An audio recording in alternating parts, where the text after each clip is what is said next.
দশম শ্রেণীর পাঠ্য আশাপূর্ণা দেবীর লেখা জ্ঞানচক্ষু গল্পটির এর আগের পর্বে আমি কিছুটা পোর্শন আলোচনা করেছিলাম। দেখো, এতটা আলোচনা হয়েছিল। এর পরের অংশটা দেখো।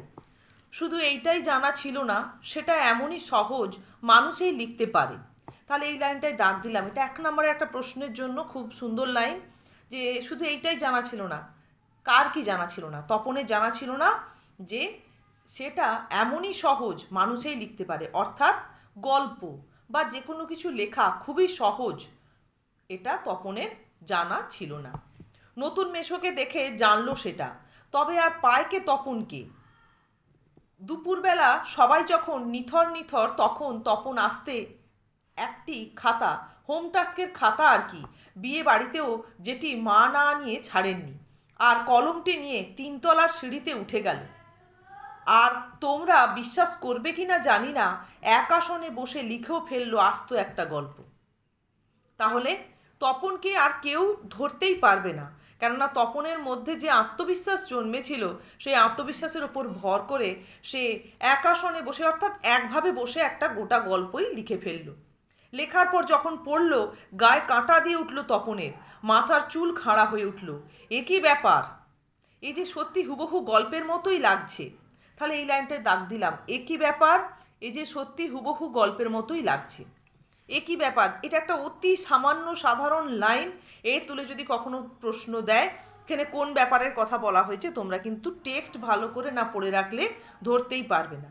তাহলে তপনের লেখক মেশোকে দেখে লেখক হয়ে ওঠার পেছনে যে আত্মবিশ্বাস তার মনের মধ্যে জন্মেছিল, এবং সেই আত্মবিশ্বাসের উপর ভর করে শুধু নয়, লেখক মেশোর তার গল্পের বিষয়বস্তু নির্বাচনেও যে সকলের কাছে প্রশংসা করায়, তপন সত্যি মনে মনে ভাবতে আরম্ভ করেছিল যে তার লেখক হয়ে ওঠার পেছনে আর কোনো বাধা নেই, বা তপনকে লেখক হয়ে উঠতে আর কেউ কোনোভাবে বাধা সৃষ্টি করতে পারবে না। তা এই আত্মবিশ্বাসেই দুপুরবেলায় যখন মামার বাড়িতেই সবাই ঘুমিয়ে পড়েছে, তখন হোম টাস্কের খাতা, যেটি মা বিয়ে বাড়িতেও জোর করে আনিয়েছিলেন, সেই খাতার একটি কলম নিয়ে 3তলা সিঁড়িতে বসে তপন একভাবে বসেই 3তলা সিঁড়িতে লিখে ফেলেছিল একটি আস্ত গল্প, অর্থাৎ একটি সম্পূর্ণ গল্প। এবং সেই লেখাটি পড়ার পর, গল্পটি লেখার পরে, সেই গল্পটি যখন তপন পড়ল, তখন তপনের গায়ে কাঁটা দিয়ে উঠল এবং তার মাথার চুল খাড়া হয়ে উঠল। এখানে এই ব্যাপারের কথা বলা হয়েছে, অর্থাৎ তপনের নিজের আত্মবিশ্বাসের ওপর ভর করে লেখা গল্প তপন যখন নিজে পড়ল, তখন তপন নিজেই যেন রোমাঞ্চিত হয়ে উঠেছিল। এখানে এই ব্যাপারের কথা বলা হচ্ছে।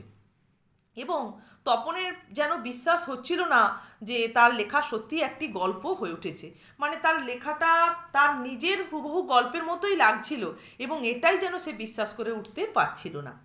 তার মানে সত্যি একটা গল্প লিখে ফেলেছে তপন, তার মানে তপনকে এখন লেখক বলা চলে। তাহলে এই ধারণাটা তপনের। তাহলে এই লাইনটা আমি আবার দাগ দিলাম, তার মানে তপনকে এখন লেখক বলা চলে। তাহলে তপনকে কখন, কেন বা কোন কারণে লেখক বলা চলে বলে লেখিকা আশাপূর্ণা দেবী এই গল্পে উপস্থাপন করেছেন।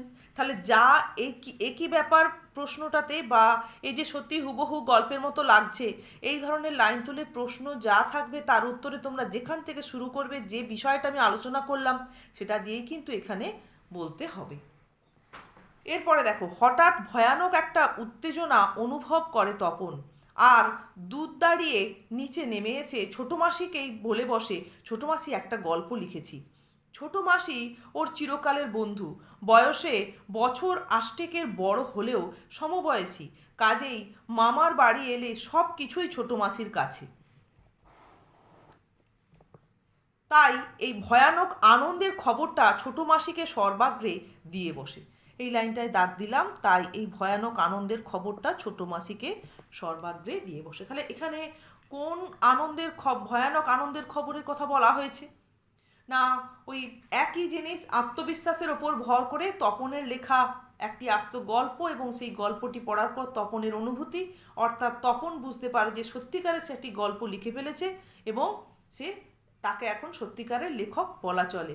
এই যে এর ফলে তপনের মধ্যে যে একটা ভয়ানক উত্তেজনা অনুভূত হয়েছিল, সেই উত্তেজনা বশতই যখন সেই ছোটো মাসিকে এনে গল্পটি দেখিয়েছে, সেখান থেকে আমরা বুঝতে পারি বা মামাবাড়িতে যখনই তপন এসেছে তখনই কিন্তু সে ছোটো মাসির কাছেই তার যত ছোটো মাসি তার সমবয়সী না হলেও, বড় হলেও বা সমবয়সী না হলেও মামাবাড়িতে এসে যেহেতু ছোটো মাসির কাছেই তার সমস্ত কিছু আবদার ছিল, তাই ছোটো মাসির কাছেই সর্বাগ্রে এই অনুভূতির বা তার এই গল্প লিখে লিখে একটা রোমাঞ্চিত হওয়ার বিষয়টা এসে জানায়।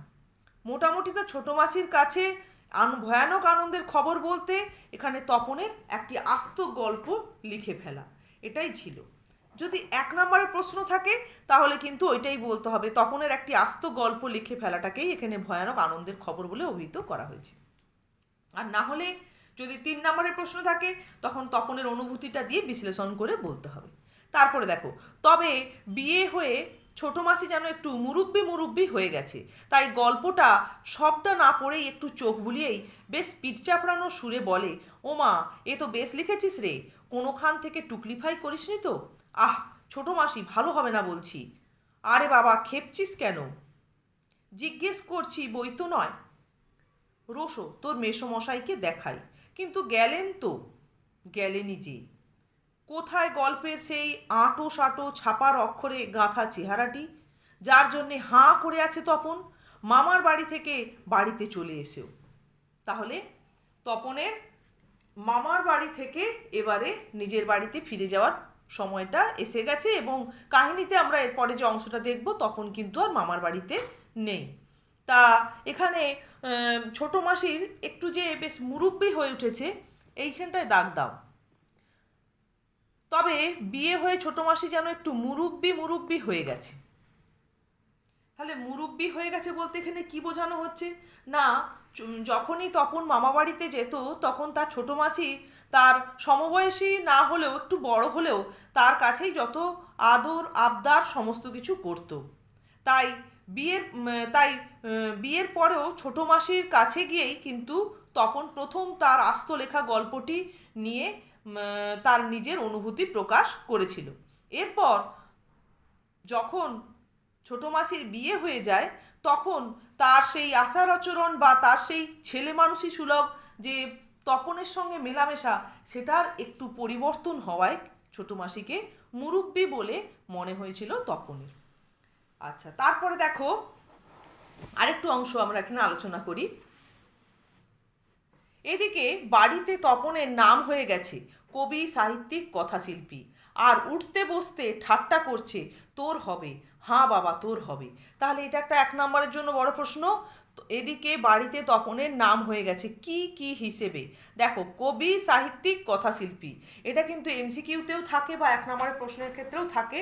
তোমাদের কিন্তু এই 3টে, যদি 1 নম্বরের প্রশ্ন থাকে তবে তোমরা হয়তো কেউ বলে দিলে কবি হিসেবে বা সাহিত্যিক হিসেবে, তোমাদের এই 3টেই কিন্তু বলতে হবে। এর মধ্যে কোনোটা অন্য কিছু বলে ফেললেও কিন্তু হবে না। আর উঠতে বসতে ঠাট্টা করছে, তোর হবে, হ্যাঁ বাবা তোর হবে। বাড়ির সবাই তার সঙ্গে ঠাট্টা করতে শুরু করেছে। তবু এইসব ঠাট্টা তামাশার মধ্যেই তখন আরও 2-3টে গল্প লিখে ফেলেছে। ছুটি ফুরিয়ে এসেছে, হোম টাস্ক হয়ে ওঠেনি, তবু লিখছে, লুকিয়ে লিখছে, যেন নেশায় পেয়েছে। এই লাইনটায় দাগ দিলাম। কাকে কিসের নেশায় পেয়েছে? না, তপনকে লেখার নেশায় পেয়েছে, গল্প লেখার নেশায় পেয়েছে। তাহলে এই নেশা সে কীভাবে রপ্ত করলো? কীভাবে রপ্ত করলো মানে সেই লেখক মেশোকে দেখে তার লেখকদের সম্পর্কে মনের মধ্যে যে জ্ঞানচক্ষু উন্মিলিত হলো, যে তারও লেখক হয়ে ওঠার পেছনে কোনো বাধা নেই। তারপরে লেখক মেশোর তার গল্পের বিষয়বস্তু নিয়ে প্রশংসা করায় তখন তপনের মধ্যে আরও আত্মবিশ্বাস প্রবল হলো। এরপর মামাবাড়িতেই 3তলা সিঁড়িতে বসে যখন একটি আস্ত গল্প লিখে ফেলেছিল, সেই গল্পটি পড়ে তপনের মধ্যে যে রোমাঞ্চ অনুভূত হয়েছিল, তাতে করে ধীরে ধীরে তপনের আত্মবিশ্বাস আরও প্রবল হয়।